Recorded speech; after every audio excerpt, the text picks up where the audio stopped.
큐브 속 사건을 만나보도록 하겠습니다. 큐브 함께 보시죠. 네, 이번에도 Y를 키워드로 잡아왔습니다. 어제 참 안타까운 소식이 전해졌죠. 걸그룹 FX 출신 가수 설리 씨, 본명이 최진리 씨입니다.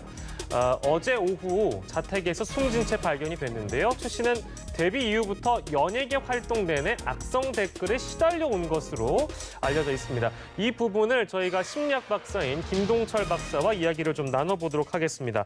박사님 연결돼 있나요? 안녕하십니까? 네, 안녕하세요. 김동철입니다. 예, 안녕하세요. 예. 자, 제가 앞서서 설명을 해드렸습니다만 악성 댓글에 시달려 왔다. 여러 가지로 이 악플 때문에 극단적인 선택을 하는 분들이 최근 들어 적지 않은 것 같아서요. 일단 그 이유가 뭐라고 보시는지요? 지금 이제 설리 씨가 극단적 선택을 했었는데 보통 예. 이제 연예인들이 직업상 이제 어떤 특징이 있거든요. 자, 본인에 대한 모습에 대한 본인 자아가 있고 예. 무대 카메라 앞에 서야 하는 자신의 모습이 또 다릅니다. 예. 그렇기 때문에 두 가지의 모습이 공존돼서 살아오는 게 두 가지 삶을 사는 삶인데 예. 그 자체가 사실은 저희들도 하나의 모습으로 사는 것도 어려운데 예. 두 가지의 삶을 산다는 것들은 상당히 아마 힘든 상황일 수가 있겠죠. 자, 그런데 예. 한국은 이 유명인들에게 더욱 강력한 도덕적 잣대를 갖고 있습니다.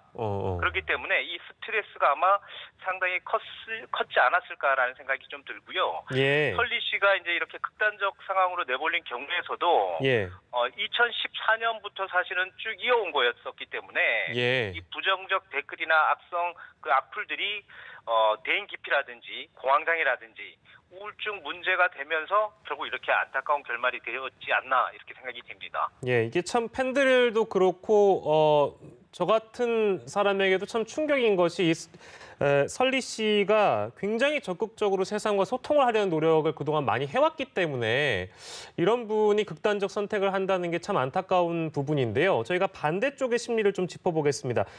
이렇게 극단적인 선택을 하게 만드는 그 악플 다는 사람 심리는 뭐예요? 이 악플 다는 심리는 뭐 여러 가지가 있지만 예. 사실 그 악플을 다는 그 자체가 이제 부정적인 단어를 이제 내뱉는 사람들이잖아요. 예. 자, 부정적 심리가 습관적으로 나타나는 사람들의 유형들이 악플을 다는 사람들이 상당히 많고요. 예. 그리고 또 작고 소소한 이런 문제들을 크게 포장해서 이슈화해서 또 재생산해내는 컨텐츠를 또 하려고 하는 사람들이 또 되게 많이 있습니다. 그리고 이제 어떤 사람들은 연예인들에게 악플을 달면서 연예인들이나 유명인들보다 나는 우월감이 있어.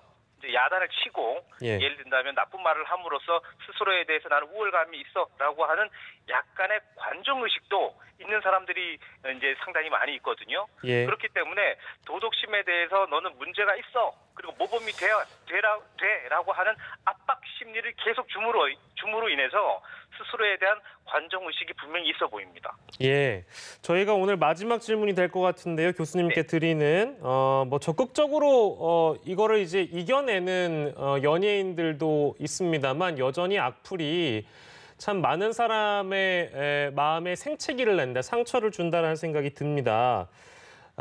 고통을 이겨내는 방법, 물론 악플을 다는 사람들이 제일 나쁜데요. 이런 상황을 이겨내는 방법이 있을까요? 사실 그 심리적으로 위축이 되어 있고 그리고 또 이제 악플에 시달리게 되면 뭐 공포심도 사실 많이 생기는 거거든요.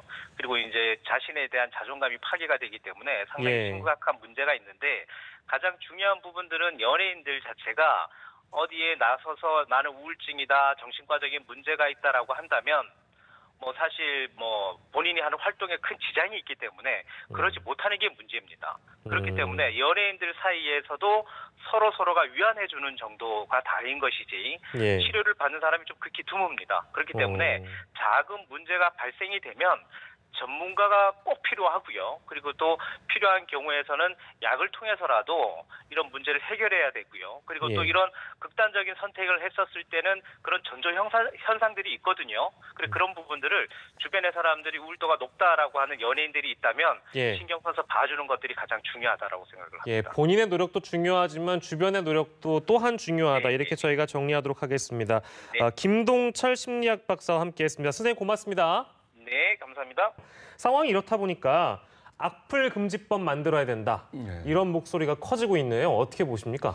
예, 지금 이 사건을 계기로 악플 금지법에 대해서 얘기가 나와 있는데 예. 그 악플 금지법이 도대체 어떤 내용인지는 예. 밝혀진 게 없습니다. 예.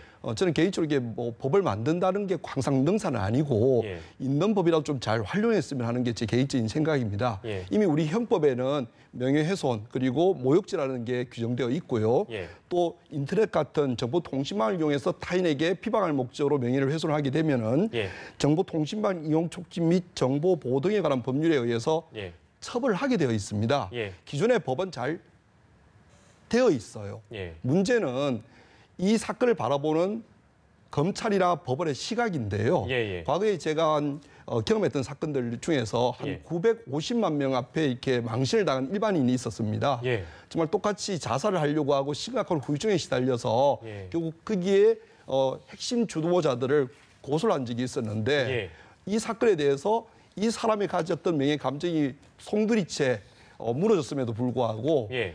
벌금 30에서 200 정도 선에서 아. 처벌을 했거나 심지어는 기소유예까지 해줬던 적이 있었습니다. 예, 예. 근데 그 무렵에 또 하다가 어떤 사건이 있었냐면 예, 예. 제법 고위 법조인인데 예. 그분의 어떤 사생활이 문제가 되어서 예. 이게 고소까지 이어졌던 적이 있었습니다. 예. 그 사건은 생각보다 그렇게 심각한 타격을 줬을 것 같지 않아 보임에도 불구하고 예.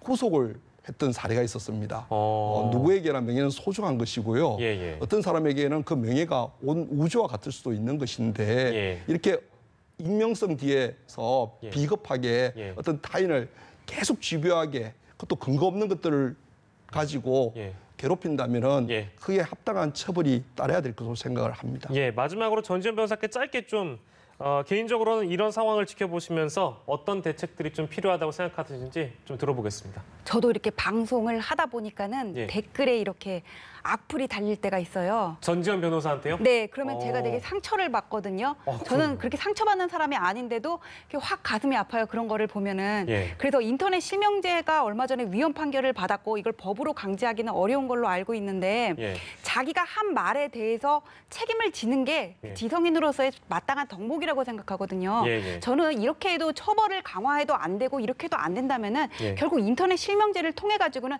내가 무슨 소리 하는 이런 사람이다. 이거를 그냥 공표하게 하는 방법밖에 없다고 봅니다. 예, 전지현 변호사한테는 악플을 달 소지가 거의 없는데. 그러게 말입니다. 예, 알겠습니다. 자, 두 분은 오늘 함께했습니다. 사건 큐브에서요. 허금탁 변호사 그리고 전지현 변호사와 함께했습니다. 고맙습니다. 예.